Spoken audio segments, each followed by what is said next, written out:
नमस्कार दोस्तों, जय हिंद। स्वागत है आप सभी का एक बार फिर से आपके अपने YouTube परिवार brain booster reasoning by Shash YouTube channel पर। जैसा कि आप सभी को पता है कि हम इस सेशन में क्या करने वाले हैं। हम इस सेशन में करने वाले कुछ score booster questions that can really boost your score in the examination, right. So उस स्कोर बूस्टर सेशन में हम लोग क्या करते हैं, syllogisms, inequality, direction distance, blood relation, order ranking, alphabet, सभी मिसलिनियस चैप्टर को हम इसमें इंक्लूड करते हैं। तो स्टार्ट करते हैं सेशन को बिना देरी किए। लेकिन आप लोगों से रिक्वेस्ट है कि सेशन को लाइक, शेयर और चैनल पर नए हो तो सब्सक्राइब जरूर कीजिएगा।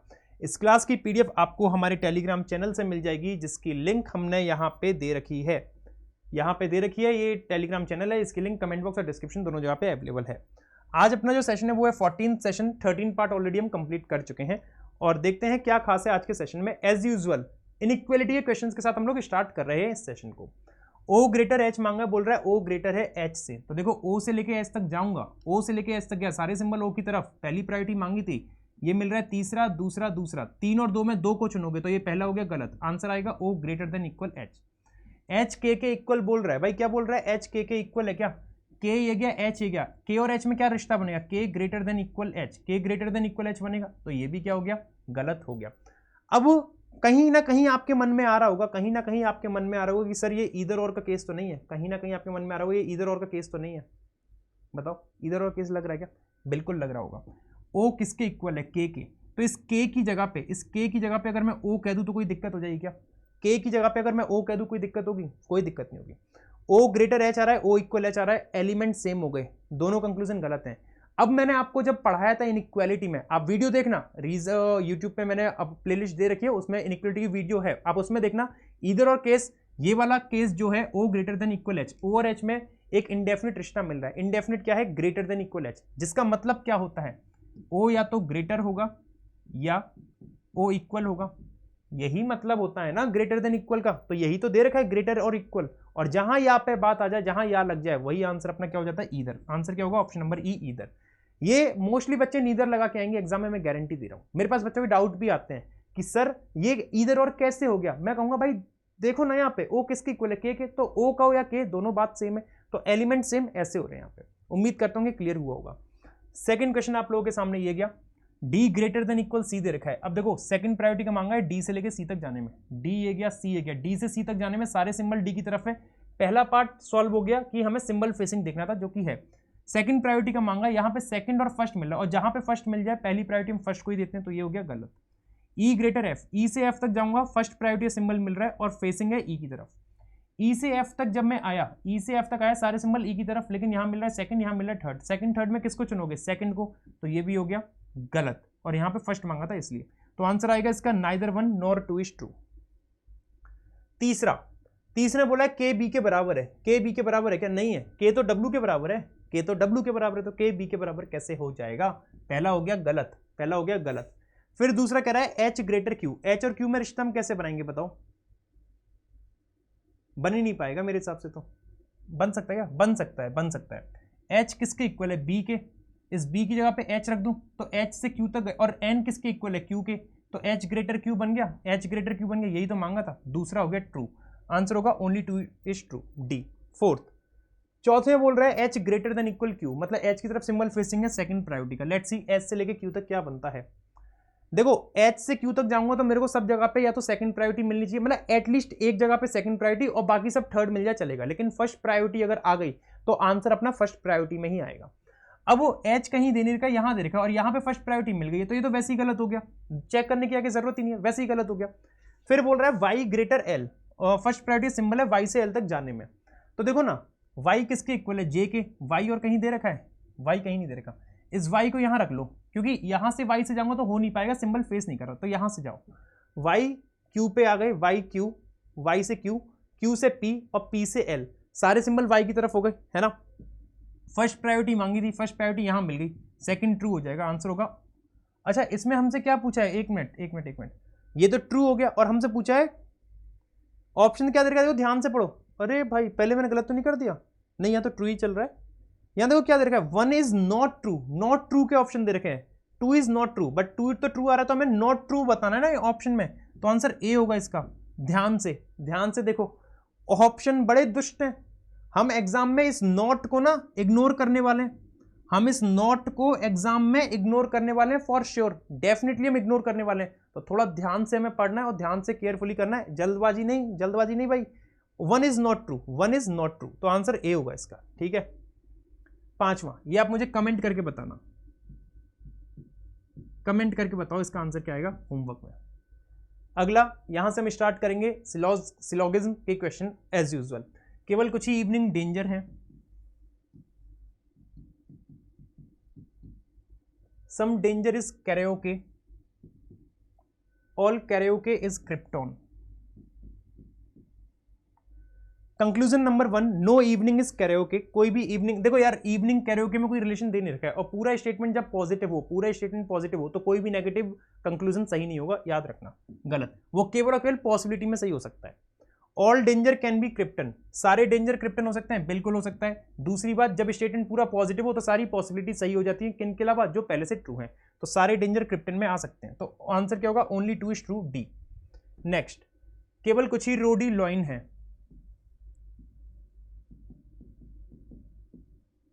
All lion anaconda, no anaconda monster.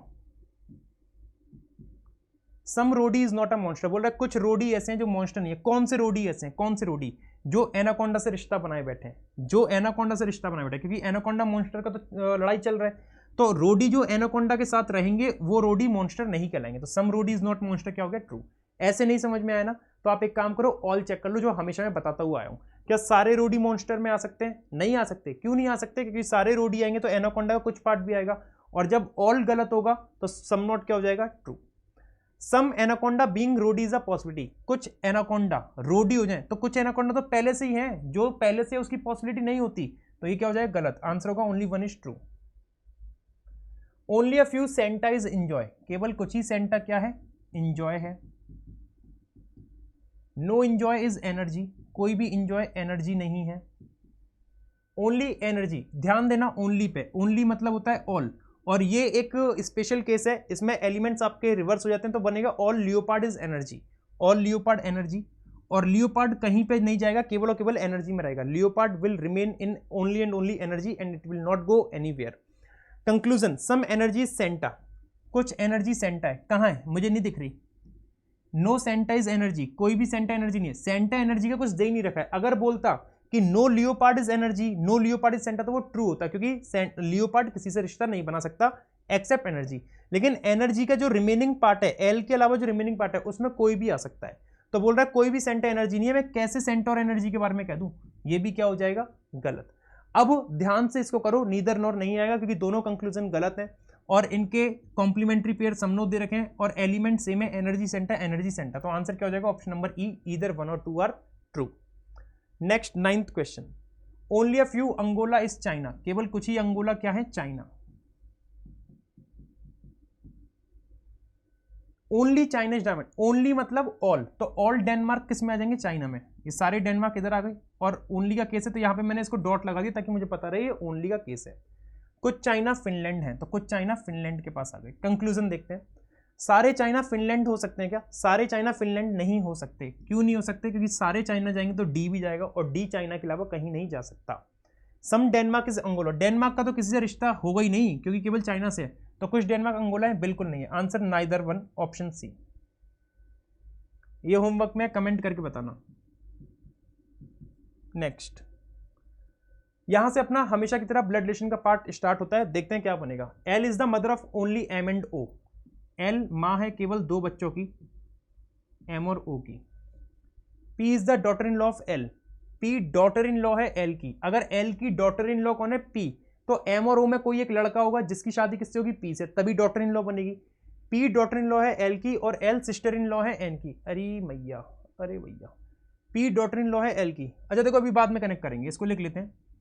P का कोई एल का कोई बेटा जिसकी शादी पी से, तो पी डॉटर इन लॉ बन जाएगी एल की, और एल जो कि सिस्टर इन लॉ है एन की, और ये जो एल है वो सिस्टर इन लॉ है एन की। अब L sister in law N की 2 तरीके से बन सकती है, कि एल या तो खुद शादी कर ले एक लड़के से और उसका सिबलिंग कोई एन हो जाए, या फिर एल कहे भाई मुझे शादी की जल्दी नहीं है, मेरे सिबलिंग की शादी करा दो, और उसका कोई एक सिबलिंग उसकी मेरे सिबलिंग की शादी करा दो, मेरे सिबलिंग की शादी करा दो, उसकी जो स्पाउस आएगी वो एन। तो ये 2 केसेस हो सकते हैं L sister in law N K, ठीक है।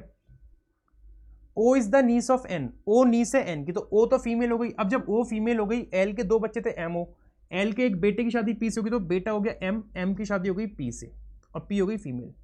और ओ नीस है एन की, अगर ओ नीस है एन की तो इसका मतलब क्या हो गया कि एल के सिबलिंग की देखो, एल का सिबलिंग अगर मैंने एन माना, नहीं, एल का सिबलिंग जो भी हुआ उसकी शादी एन से कराई तो ओ नीस बन जाएगी, है ना।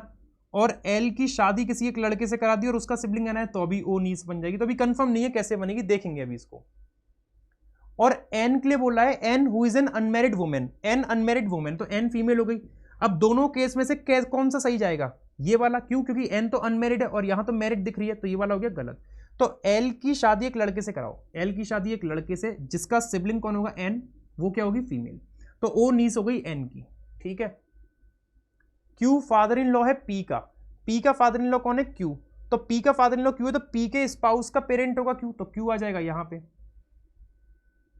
आर ग्रैंड चाइल्ड है क्यू का, क्यू का ग्रैंड चाइल्ड मतलब आर इनका बच्चा, बना के देख रहा हूं, हो सकता है ओ का भी हो जाए।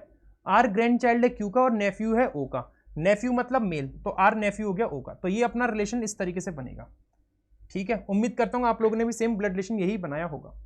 चलिए क्वेश्चन देखते हैं। आर क्या लगेगा एल का, आर एल का क्या लग रहा है, 2 पीढ़ी का अंतर आ रहा है, 2 जनरेशन गैप, तो ग्रैंडसन हो जाएगा क्योंकि वो मेल है। सी मैरिड है ओ से, तो सी क्या लगेगा क्यू का, सी मैरिड है ओ से। अब अगर सी की शादी ओ से करा दो, ये कंडीशनल क्वेश्चन है, केवल उसी क्वेश्चन के लिए वैलिड है। सी मेल हो जाएगा, सी मैरिड हो गया ओ से, तो सी क्या लगेगा क्यू का, सी इस क्यू का क्या लग रहा है, सी लग रहा है सन इन लॉ, क्या लग रहा है son in law, son in law मतलब ऑप्शन नंबर बी। नेक्स्ट, ये आप लोग मुझे बताना कमेंट करके इसका आंसर क्या आएगा। सर बड़े चालाक हो, लेंदी क्वेश्चन आते तो हमें होमवर्क दे देते हो और खुद छोटे छोटे कराता हूं, मैं हूं चालाक, ठीक है। नेक्स्ट क्वेश्चन पे आते हैं, देखते हैं क्या बनेगा। ये क्वेश्चन आप लोगों के सामने है, डायरेक्शन का थोड़ा सा पीओ लेवल क्वेश्चन है, लेंदी है, देखिए आप लोग बनाइए मेरे साथ साथ, तो देखते हैं क्या इसका सॉल्यूशन बनेगा, ठीक है। Sunny starts walking from point Z towards east, Sunny point Z से ईस्ट की ओर जाता है, and walks for 6 meter to reach T, और 6 मीटर चलता है टी पे आने के लिए। Then he takes a right turn and walks for 11 meter to reach M, right turn ले रहा है, 11 मीटर चल रहा है और एम पे आ रहा है। जहां से वो लेफ्ट टर्न लेता है और 4 मीटर चलता है, यहां से लेफ्ट टर्न मतलब यहां जाएगा, 4 मीटर मतलब ये चलेगा और यू पे आ जाएगा ऐसे, ठीक है। फिर से वो लेफ्ट टर्न ले रहा है और 9 मीटर चल रहा है एस पे पहुंचने के लिए, लेफ्ट टर्न मतलब ऊपर, और 9 मीटर मतलब 11 का थोड़ा सा कम रह जाएगा इतना पार्ट, और कहां पे आ रहा है एस। तो सनी भाई साहब इतना चल चला के यहां पे आए, ठीक है। अब एक लड़की है टीना, ये तो सनी के बारे में था, अब टीना के बारे में। टीना स्टार्ट्स वॉकिंग फ्रॉम पॉइंट जे, अब पता है क्या, दोनों को कनेक्ट करना है, तो पहले टीना का अलग से डायग्राम बना लो। Tina starts walking from J towards north and walk for 5 metre. अब टीना जे से जा रही है टुवर्ड्स, टीना जे से जा रही है नॉर्थ में 5 मीटर, जे से नॉर्थ में गई 5 मीटर, और टू रीच क्यू, और कहां पहुंच गई, क्यू पे पहुंच गई देवी जी। लेफ्ट टर्न लेती हैं, 10 मीटर चलती हैं, लेफ्ट टर्न लिया 10 मीटर चली और डब्ल्यू पे आ गई।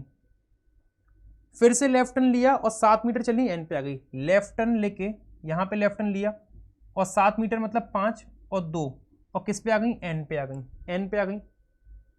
जहां से उसने फिर से लेफ्ट टर्न लिया और 12 मीटर चली, यहां से फिर से लेफ्ट टर्न मतलब ये, और 12 मीटर मतलब 10 ये, 2 ये, और एस पे आ गई इस तरीके से, ठीक है। तो अब इन दोनों को मैं अगर कंबाइन करता हूं, अगर मैं इन दोनों को कंबाइन करता हूं तो कैसे कंबाइन होगा देखना। एस के वेस्ट में एन जा रहा है 12, एस के वेस्ट में एन 12, 12 कैसे आएगा देखो, 4 तो ये हो गई, 6 ये हो गई 10, और 2 ये हो गई 12, तो एस के वेस्ट में एन आ गया 12। एन के 7 नॉर्थ में डब्लू, 7 नॉर्थ में डब्लू, तो ये कितनी थी, ये 11 थी, 11 में से 9 ये हो गई, तो 2 बची है यहाँ पे, है ना, तो इसको मैं हटा दे रहा हूं, है ना, तो ये हो गई 9, 9 9 और 2 11। अब एन के 7 नॉर्थ में डब्लू है, तो भाई 2 तो ये वाली बची है, 2 ये हो गई, और 5 ये वाली हो गई, और डब्लू आ गया यहाँ पे। डब्लू के राइट में क्यू है 10, राइट में क्यू 10 मतलब 6 और 2 8, 8 और 4 12 है, तो पहले देखो 2 तो ये वाली हो गई, 6 ये वाली हो जाएगी, 8, अभी कितनी और चाहिए, 2 और चाहिए, तो इस 4 की आधी हो जाएगी 2, और ये क्या हो गया Q, और Q के 5 नीचे J है, Q के 5 नीचे J है, तो मतलब ये कितनी है 5, तो 5 मतलब यहां तक आ जाएगी, ये 5, और ये हो गया J, इस तरीके से। तो यहां से J से टीना ने चला था और Z से सनी ने चला था, ठीक है, टीना ने J से चला और सनी ने S से। अब क्वेश्चन देखते हैं, क्वेश्चन कैसे हैं। हमने ये वाली चीज इसमें मिला दी, कन्वर्ट कर दिया, मैं इसको हटा रहा हूं, ब्लू वाला पार्ट टीना का है और पिंक वाला पार्ट सनी का है, वैसे उल्टा हो गया, ये ऐसा होना नहीं चाहिए था। 4 ऑफ द फॉलोइंग 5, कभी भी इस टाइप का इतना लेंथी से क्वेश्चन है 4 ऑफ द फॉलोइंग 5, इसका मतलब समझ लो कि ऑड वन आउट बताना है, आपको विषम छांटना है कि इन 5 में से कौन सा ऑड वन आउट है, डिफरेंट है। पहला है NJ, NJ को अगर मैं देखूंगा तो देखो N ये गया, J ये गया, N और J, N ये गया, J ये गया, तो N के रेस्पेक्ट में J, N के रेस्पेक्ट में J, या फिर मैं ये कहूं कि N जो पहला वाला पॉइंट है N, जैसे ऑप्शन में 2 पॉइंट दे रखे हैं फर्स्ट और सेकंड, तो फर्स्ट पॉइंट जो N है वो J के कहां पे आ रहा है, साउथ वेस्ट में आ रहा है, कहां पे आ रहा है, साउथ वेस्ट। ZQ, Z और Q को देखोगे तो देखो Q ये गया और Z ये गया, तो पहला वाला पॉइंट Z कहां पे आ रहा है, Q के साउथ वेस्ट में आ रहा है। T और S, T और S को देखो, T ये गया, S ये गया, तो पहला वाला पॉइंट T कहां जा रहा है, नॉर्थ वेस्ट में जा रहा है, कहां जा रहा है, नॉर्थ वेस्ट में। MS को देखो कैसे बनेगा, M ये गया, S ये गया, पहला वाला पॉइंट M कहां पे आ रहा है, साउथ वेस्ट में। TQ को देखो, T ये गया, Q ये गया, पहला वाला पॉइंट T कहां पे आ रहा है, साउथ वेस्ट में। तो ऑड वन आउट क्या हो गया, ऑप्शन नंबर C हो गया, NS, option number C NS is the right answer. ये आप लोग कमेंट करके बताना मेरे को क्या बनेगा, या फिर मैं सॉल्व करूं, मैं क्यों करूं, आप करना, ठीक है। चलो यहां से अपना 5वां पार्ट स्टार्ट होता है इस सेशन का, मतलब 5वां चैप्टर है ना। 4 चैप्टर के क्वेश्चन हमने ऑलरेडी प्रैक्टिस करे, अब 5वां हम लोग करेंगे, जो कि है अपना कौन सा, क्या कहते हैं इसे, चाइनीज कोडिंग कहते हैं, ठीक है। हमें कोड बताना है एनॉय का, what is the code for annoy, annoy कहां पे आ रहा है, एनॉय नहीं है, एनॉय ये क्या, यहाँ है क्या एनॉय, यहाँ नहीं है, यहाँ है क्या, नहीं है। सेकंड लाइन में एनॉय दे रखा है, तो सेकंड लाइन में कौन सा कोड कॉमन आ रहा है, देखो BE, मतलब इकलौता यहाँ पे आना चाहिए BE, मतलब कोई एक कोड, BE कहीं पे रिपीट हो रहा है, BE कहीं रिपीट नहीं हो रहा है, LN तो रिपीट हो रहा है, तो LN नहीं हो सकता, AD रिपीट हो रहा है, नहीं होगा, AD नहीं आ रहा, तो BE AD मतलब ये भी सही है, ये भी सही है, आंसर ईदर A और C, option number D is the right. Next, what is the code for the phrase empty lucky, empty और लकी का बताना है, एम्प्टी और लकी का। लकी देखो ये एम्प्टी ये क्या, एम्प्टी और कहीं आ रहा है, यहाँ नहीं है, हाँ एम्प्टी और कहीं है, एम्प्टी और कहीं नहीं है। पहले तीसरे चौथे में देखो, पहले तीसरे SY तो नहीं आ रहा है, पहले तीसरे चौथे में GT भी नहीं आ रहा, ES AL नहीं आ रहा, ES होगा, फिर MT का क्या हो गया, ES। और लकी देखना था, लकी अपना ये गया, यहाँ नहीं है लकी देखो ये गया, लकी और लकी, यहाँ लकी है नहीं है, तो आप ऐसा कोड देखो जो दूसरे तीसरे में आए, केवल दूसरे तीसरे में। BE नहीं है, LN है, लेकिन LN पहले चौथे में है, नहीं है, AD नहीं है, SY नहीं है, तो AD हो जाएगा लकी का क्या हो गया, AD, तो आंसर क्या होगा, ADES का मतलब हो गया, हो ये क्या हो गया, आंसर क्यों नहीं है भाई, ये क्या हो गया, गलत कर दिया हमने कुछ, अरे AD तो ही ना था, LN था भाई, LN था, AD तो नहीं ना था, LN था, LNES था ना, तो LNES मतलब ऑप्शन नंबर बी LNES हो गया, ठीक है। अच्छा वो आप लोग मुझे कमेंट करके बताना होमवर्क में, ये कमेंट करके बताना, ठीक है, इतना कर सकते हो ना, कमेंट करके बताना। अच्छा यहां से अपना 6ठा चैप्टर हम लोग स्टार्ट कर रहे हैं, already syllogisms, inequality, blood relation, direction, coding, decoding, अब 6 पार्ट स्टार्ट कर रहे हैं जो है ऑर्डर रैंकिंग का। प्रैक्टिस होनी चाहिए हर एक चैप्टर की डेली बेसिस पे, मतलब एक टच बना रहना चाहिए, ठीक है। एक ऑर्गेनाइजेशन में 5 एम्प्लॉयज हैं, GHI JK, सबको अलग अलग सैलरी मिल रही है, G को दुगनी मिलती है K से, G को जो दुगनी मिल G को क्या है, G को K से दुगनी मिल रही है 2x, है ना, तो मतलब G को ज्यादा मिलेगी तो G पहले आएगा, K बाद में आएगा। I को 1/3 मिल रही है J से, तो J से कम मिलेगी, I को J से कम मिलेगी, और कितनी कम मिल रही है देखो 1/3 ग्रेटर देन I, है ना,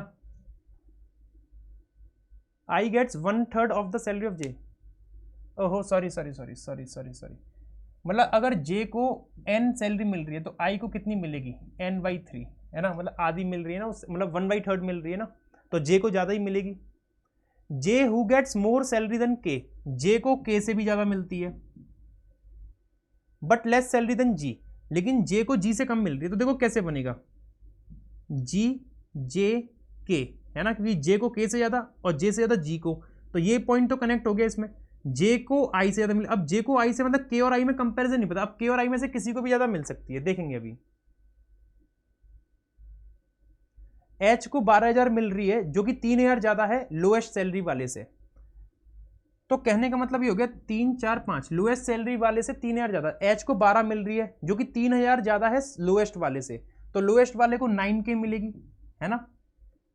और H gets less salary than K, H को के से कम मिल रही है, एच को के से कम मिल रही है, तो एच की किससे ज़्यादा है, एच की 12,000 है। अब 12,000 है तो देखो 4 लोग तो हो गए, जी जे के एच और लास्ट में आएगा फिर आई, और एच को 12,000 मिल रही है 12 के। आई की सैलरी n/3 है, n/3 की वैल्यू कितनी आ गई 9K, तो n की वैल्यू हो जाएगी 27K, तो जे की वैल्यू कितनी होगी 27K, जे को कितनी मिलेगी 27,000,